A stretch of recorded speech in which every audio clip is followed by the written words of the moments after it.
میرے والد صاحب چاول لائے، غریب گھر تھا تو ثابت چاول اور بہترین چاول کم ملتے تھے، تو جو زیادہ اچھے چاول تھے اماں جی نے ایک دفعہ پکائے تو وہ بڑے اچھے لگے، تو سب نے تعریف کری کہ چاول بڑے اچھے ہیں۔ تو تھوڑے دنوں کے بعد چاول پکے تو وہ والے نہیں تھے، تو ابا جی کہنے لگے والدہ سے کہ وہ چاول کتنے نہیں، یہ نویں پکا لینے آج۔ تو اماں جی فرمانے لگی کہ چاول بڑے سونے تھے، پیارے تھے، میں نے رکھ دیے ہیں، 10 محرم کو امام حسین کی نیاز پکائیں گے۔ ہمارا نا آپ نے ناراض نہیں ہونا، محفل میلاد کی ہو یا 10 محرم کی ہوتے نہیں جاؤ گے ناراض؟ محفل کے منتظمین اگر مجھ سے بگڑ نہ جائے تو بات کر دوں، کم مشکوک ہو گیا، رہن دئیے کوئی اور ہی کر لئیے، کر دیں جی۔ محفل شریف کی جو لنگر ہے اس کو کہتے ہیں یہ تبرک ہے، ایسے ہی ہے، ہوتا بھی ہے، وہ تبرک ہوتا ہے نا جی۔ تو جو شاپر میں چاول تبرک صاحب ہیں وہ نعت خواں بھی کھا لے گا، کوئی مسئلہ نہیں، اس کے لیے مرغن غذا کی کیوں اہتمام کیا، اس کو تبرک نہیں گزرتا الگ سے، پیر صاحب کو نہیں گزرتا، ان کے الگ سے نہیں گزرتا یہ تبرک۔ وہ خدا کے بندو، غریب کو تو لوگ اب تو تگڑے بندے افطاریاں بھی سیاسی کراتے ہیں، وہ تو دعوتوں میں بھی تگڑوں کو بلاتے ہیں۔ یہ محفل میلاد تھی، محرم کی محفل تھی، 11ویں کی محفل تھی، جس میں ماڑے ماڑے لوگ آتے تھے، تم نے اس میں بھی غریبوں کا شاپر والا چاول بنا دیا اور امیروں کے لیے لنگر مہمان خصوصی کے لیے تم نے الگ سے بنا دیا۔ کاش میلاد کی محفل میں تم زیادہ بوٹیوں والے چاول پکاتے، سب کے لیے ایک جیسے، اور غریب کو پرات بھر کے دی جاتی۔ اس کے بچے جو سارا سال گوشت سے لڑائی کرتے ہیں وہ چاروں بچے ساتھ لے آتا، اور جب بچے چھوٹے چھوٹے دیہاتی غریب وہ کھانا کھا رہے ہوتے ہیں تو ابا جی سے پوچھتے ابا جی آج کی ہے؟ اللہ کیا بات ہے، یہ بھی ایک سبق ہے میلاد کا، آج کی ہے، سانوں تے کدی انج گوشت نہیں لبا، آج کی ہے، تو ابا جی تھپکی دے کے پیار کر کے، ہو سکتا ہے ابا رو ہی پڑتا، رو کے کہندا پتر آج رج رج کھاؤ بوٹیاں، آج رسول پاک دا میلاد شریف، مجھے بتلاؤ نا۔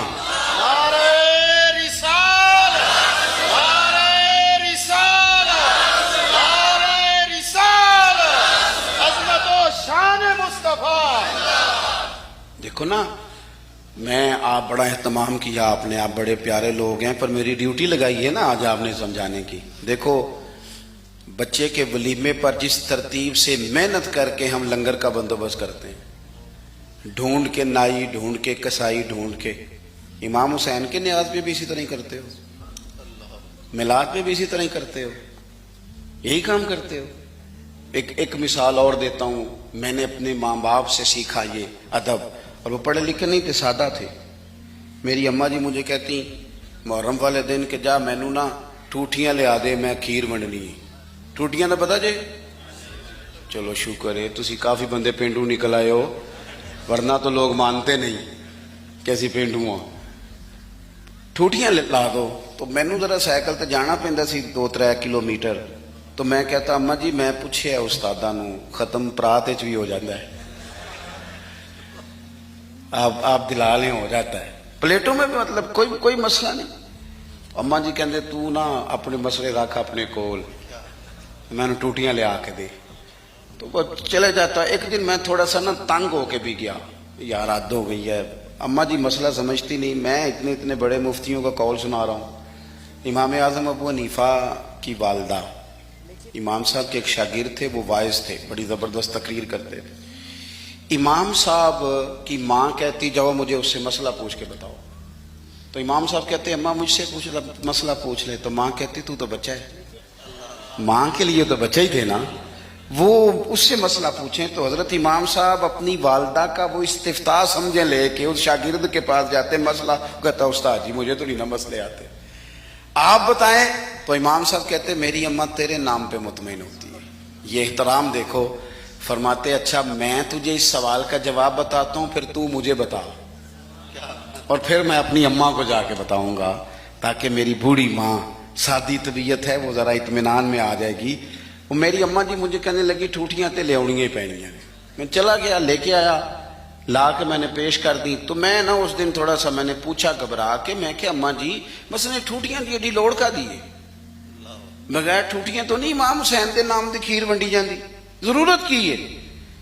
تو اماں جی کو پتا تو تھوڑا غصے میں گیا ہے, پسینے میں شرابور واپس آیا ہے, تو ان کا لہجہ وہ ہو گیا جو ماں کا پھر سمجھانے کا لہجہ ہوتا ہے.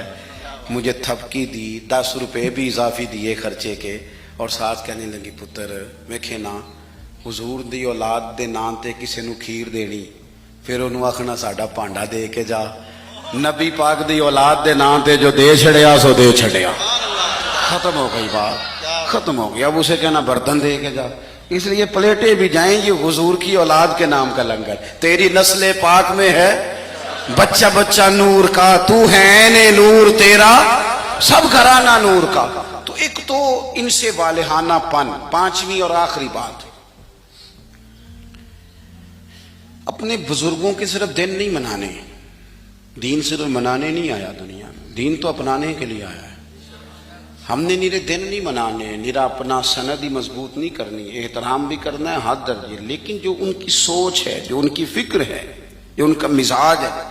2 باتیں حضرت عمر فاروق رضی اللہ تعالیٰ عنہ میں اور امام حسین میں ایک جیسی ہیں, کامن ہے.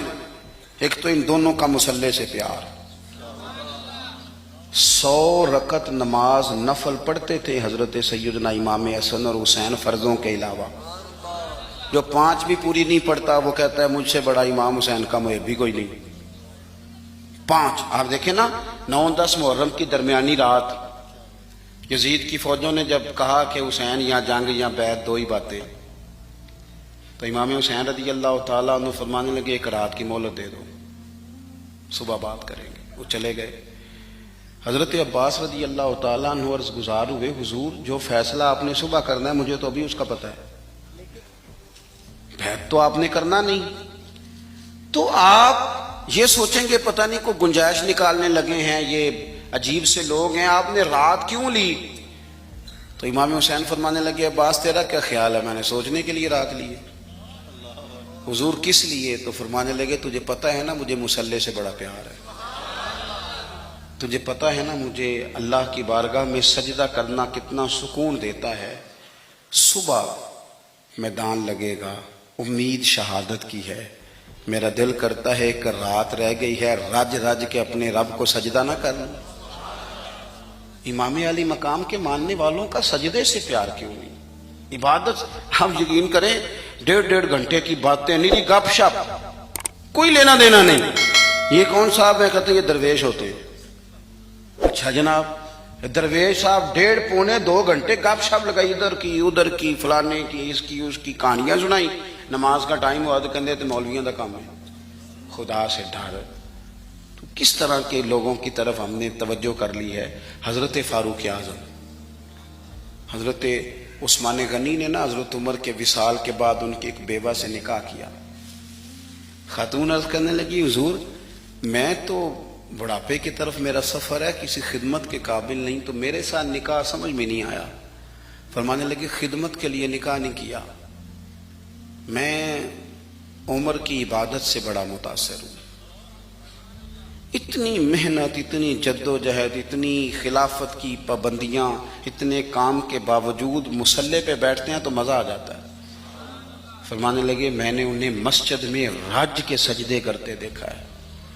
تجھ سے نکاح اس لیے کیا ہے کہ آپ مجھے بتائیں گی کہ سیدنا عمر گھر کی 4 دیواری کے اندر اپنے رب کو کس طرح یاد کرتے.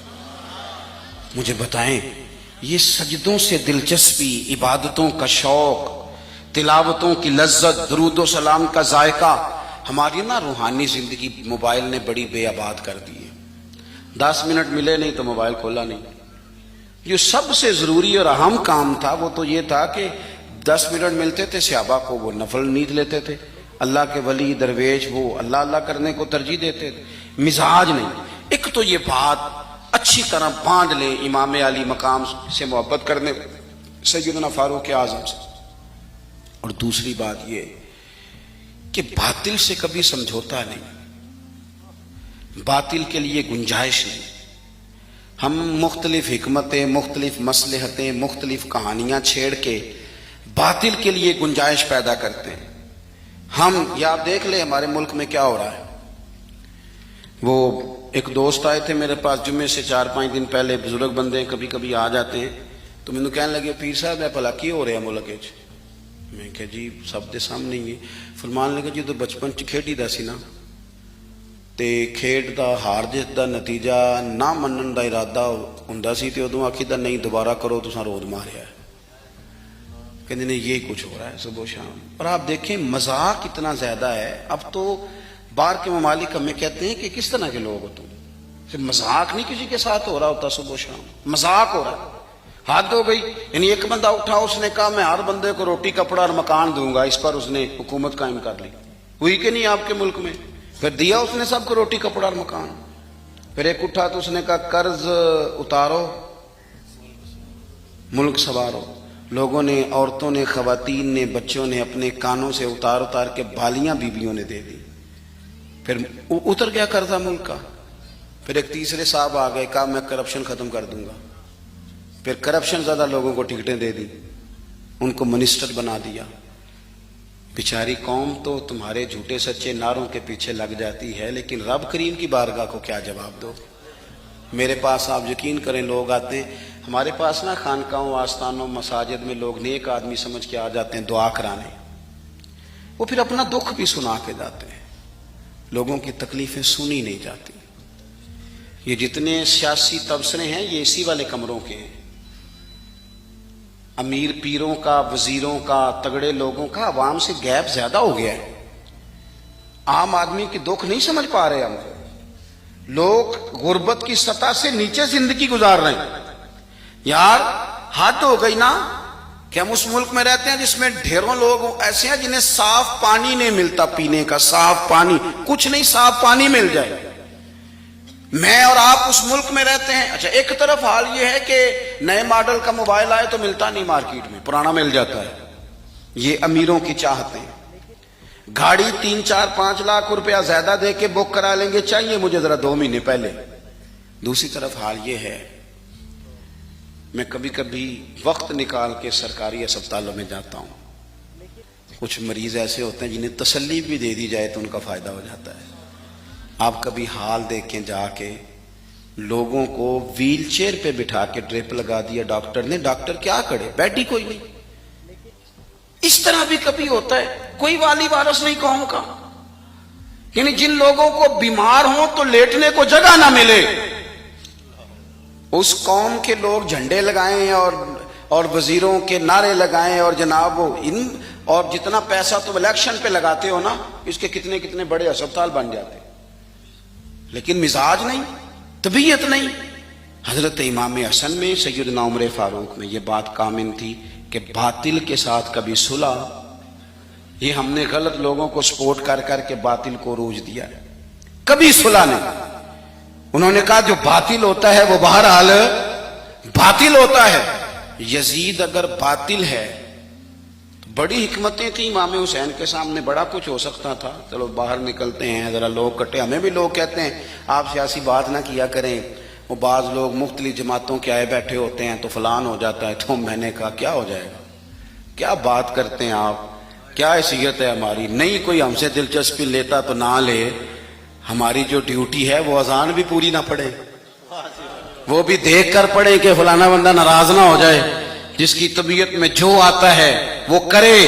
سانو تخت زارے دی لوڑ کیے, نالے کی لگے شہر بمبول دے نال, اسی تے اپنی بال کے سیکنے اور سانو کی لگے کسی اور دے نال.